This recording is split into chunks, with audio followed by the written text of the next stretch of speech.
नमस्कार अनुराग जी। नमस्कार sir. Kulhari agro पे आपका हार्दिक स्वागत है। मैं अरविंद कुल्हारी।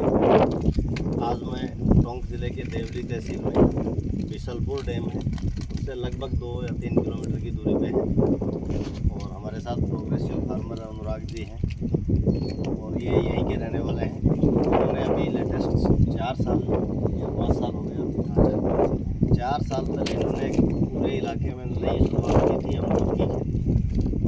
तो आज इनसे ये जानेंगे कि इनके साथ जब भी इनको खेती का कोई अनुभव नहीं था, ये कुछ जानते नहीं थे अमरूद के बारे में, हम लोग जब इन्होंने अमरूद की खेती स्टार्ट की तो इनके साथ शुरुआत से लेके अभी तक क्या क्या समस्याएं और कहाँ तक ये पहुँचे हैं। क्योंकि बगीचा आज इनका देख रहे हैं तो इस इलाके का शायद सबसे बेस्ट बगीचा इनका है आज की डेट में। इन्होंने जहाँ से अपनी मंजिल शुरू की थी वहाँ से लेके आज तक ये अपने बारे में कुछ बताएँ।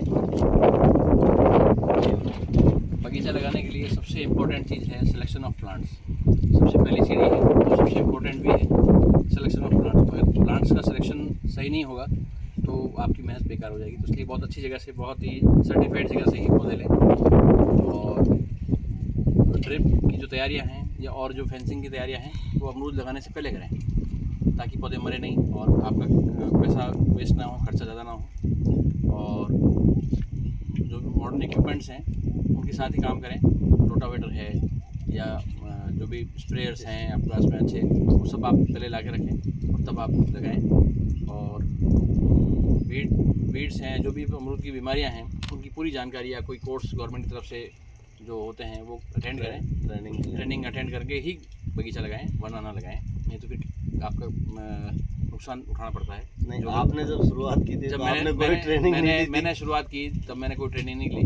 तो उसका मुझे नुकसान ये हुआ कि मुझे काफ़ी नुकसान हुआ, बहुत पौधे सूखे, मुझे रिप्लेस करने पड़े और काफ़ी परेशानी आई।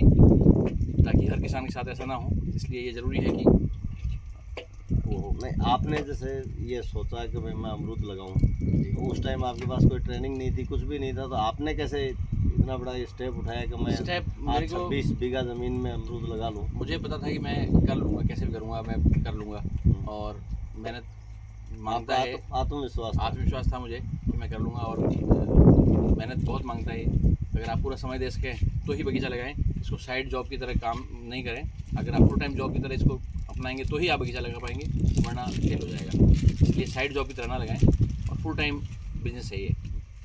जैसे आपने पहले बताया था बातों में भाई मैंने जब बगीचा लगाया तो ना तो मेरे पास सिंपल पानी था, तो उसका मुझे दोहरे भर के पिलाए तो उससे बहुत ज़्यादा डीजल की खपत होती थी, पौधे बहुत सूख जाते थे।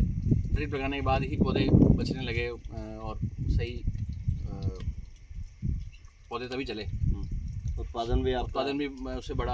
आपका पिछला उत्पादन क्या रहा है जो अभी आपने जैसे ठेका दिया है या कॉन्ट्रैक्ट दिया? पिछली बार करीबन 8000 कैरेट निकले हमारे यहाँ से। 8000 कैरेट? जी हाँ। और उससे पहले कुछ कम निकले थे, और मतलब 500-700 कैरेट हर साल प्लस हो गया। जैसे भी आपने बताया वो कॉन्ट्रैक्ट दे रखा है मैंने 4 साल के लिए। आपका अमरूद की डिमांड भी बहुत है। 4 साल का 68 लाख में ठेका दिया है। और ये अमरूद जो है उसकी शेल्फ लाइफ बहुत अच्छी है और मीठा, बहुत ज़्यादा मीठा है। इसकी वजह से इसकी बहुत ज़्यादा डिमांड है। और यहाँ से ये हरिद्वार के आगे एक जगह है, वहाँ जा रहा है पर डे, और बहुत ही अच्छा रिस्पॉन्स है कस्टमर्स का जो खरीदते हैं, खाते हैं। तो खाने में इसका टेस्ट बहुत मीठा है, एक्सेस मीठा है, ऐसा लगता है शक्कर घुली हुई हो, इतना मीठा है। फिर उसके बाद आपने जैसे शुरुआत तो कर दी, फिर आपके साथ क्या क्या दिक्कत आई? गवर्नमेंट की क्या सहायता मिली? गवर्नमेंट की सहायता पहले कुछ नहीं मिली, फिर हमने ये ड्रिप लगाई, उसमें हमें सब्सिडी मिली। उसको एक सब्सिडी ली हमने। सोलर में सब्सिडी नहीं ले पाई क्योंकि हमें अर्जेंट में लगाना था और उसमें वेटिंग था, तो हमने कैश में लगाया था। बिना सोलर के बगीचा लगाना पॉसिबल नहीं होता क्योंकि लाइट पूरी आती नहीं है, लाइट भी पूरी नहीं आती और पानी पूरा नहीं मिलेगा तो अमरूद सूख जाएगा। इसलिए ड्रिप और सोलर, ये 2 चीज़ सबसे इम्पोर्टेंट है बगीचा लगाने की। अभी भी आपके एक चीज़ गायब है, मिसिंग। आपने मल्च का प्रयोग? मल्च नहीं किया, बिल्कुल। मल्च और कल्चर, 2 चीज़ जो हमने मिसिंग है। एक तो मल्चिंग क्यों हम समझते नहीं है ना, हमने कभी देखी हमारे आसपास कैसे, वो बगीचा है भी नहीं। और दूसरा कल्चर के जो उपयोग है, उससे कल्चर के उपयोग से आपका जो खर्चा है दवाइयों का, वो बायो फर्टिलाइजर आपने यूज़ नहीं किया और उसके हमें कमी महसूस होती है। उसके लिए भी हम आपकी पूरी मदद करेंगे कि भाई आप बायो फर्टिलाइज़र कैसे बनाएं। 3 साइड आपके पास है यहाँ पे जी, तो आप अपने बायो फर्टिलाइज़र स्वयं बनाएं और जितना भी बायो डाल सकते हैं इसमें, तो बायो का यूज़ करेंगे तो आपका अमरूद है वो ऑर्गेनिक कैटेगरी में आएगा जी बिल्कुल।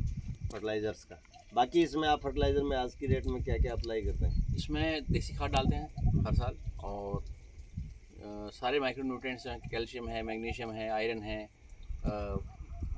कैल्शियम नाइट्रेट है, फंजिस ये अपने ह्यूमिक एसिड है, सीवीड है, और सारे माइक्रो न्यूट्रिएंट्स, बोरॉन है, सब मिक्स करके।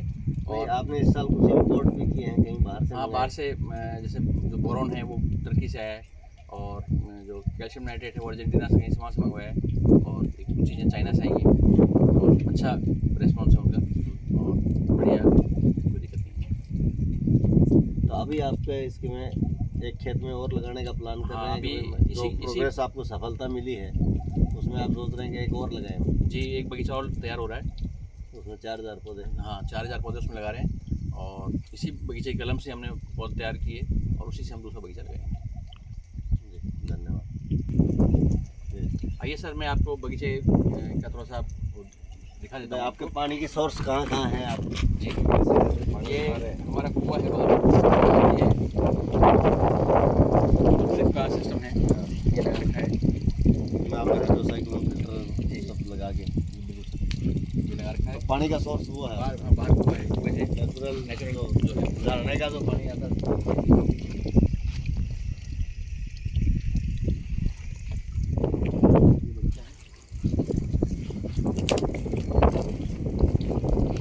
तो इसमें आपने इसके सेव के कितने पौधे लगा रखे हैं? सेव का कैसे विचार है आपका? मेरे एक रिश्तेदार हैं, उन्होंने मुझे सजेस्ट किया कि इसमें आप एप्पल भी लगा के देखें, जो हॉट एरिया वेराइटीज आती हैं आजकल, हरमन 99, अन्ना, डॉर्सेट, और एक दूसरी वेराइटी है। तो 2-3 वेराइटी के हमने एप्पल लगाए हैं, 70-80 पौधे लगाए थे, उसमें से 60 पौधे कामयाब हुए, और उनमें एप्पल आ रहे हैं, और बहुत ही स्वादिष्ट और बहुत ही मीठा एप्पल उन पे आता है।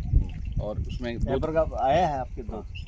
एप्पल जो है 2 कलर के हैं, तो रेड वाला है और एक ग्रीन एप्पल है। ग्रीन वाला? हाँ, दोनों हैं, और बहुत ही अच्छे और बहुत ही मीठे एप्पल हैं। और बगीचा जो है इस तरफ है,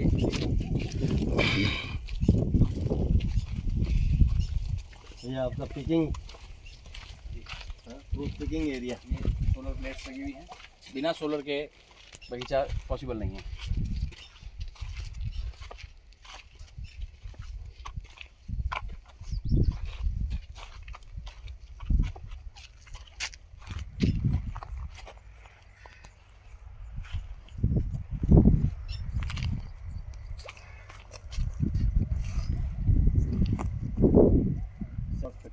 ये तो 4 फुट और ऊँची थी, काट दिए, पैर काट दिए, 10 रुपये की पड़ गई एक बार।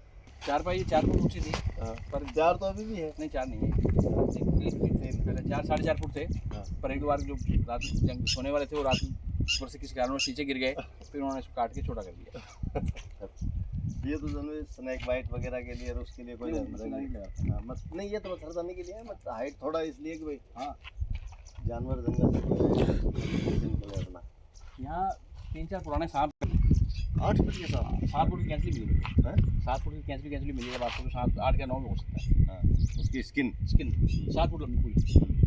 तो इसी बगीचे में है? हाँ, इस बगीचे में है। अगर किसी को खाते हैं वो जैसे निकल गया, अपने निकल जा रहा है ना, उन लोगों को मारता है, और ये 4 साल से लड़के रह रहे हैं, कभी आज तक किसी को नुकसान को पहुँचाया नहीं।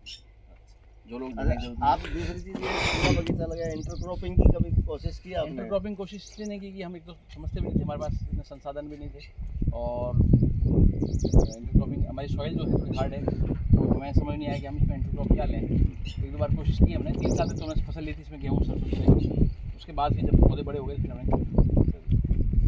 रेचा भी लगाया हमने। एक बार रेचा इतना बढ़ गया, फिर उसको काटना, मिलाना, मिट्टी मिलाना मुश्किल हो गया। तो ऑर्गेनिक सोर्स नहीं रहा, रोटावेटर या ट्रैक्टर से उसको अंदर मिलाया जाए। ठीक, थैंक यू।